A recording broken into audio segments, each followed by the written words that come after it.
Hello, magandang gabi to everyone guys. Nandito tayo sa Old Souk.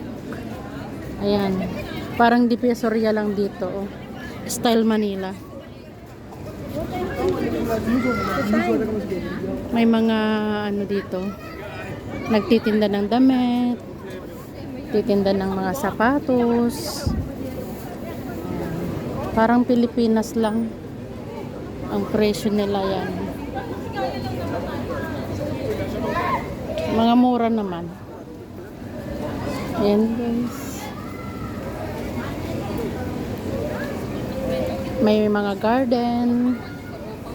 Ayan. O diba?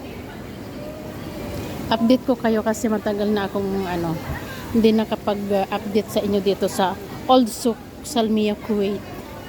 O diba ang ganda ng garden. Ayan, may garden dito. Nakikita nyo yan, yan naman ay restaurant yan.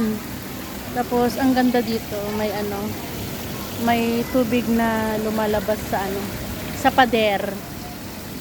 O, di ba? Ang ganda.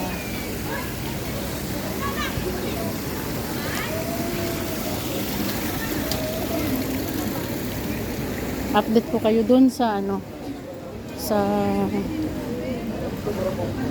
mga iba't ibang kulay na fountain. O, diba? Ayan, guys. Ayan, restaurant. Chicken King. O, yan. Na-update ko kayo. Ang ganda dito, yung mga nagde-day off. Dito sila. Ayan, guys. Yung mga nandito sa Kuwait na gustong mag-day off dito sa Old Souk, guys. Ayan, may pusa na naglalakad doon. O, diba? Ang galing ng pusa, oh. Oh, lalakad. Lalakad siya hanggang doon sa dulo. Thank you for watching, guys.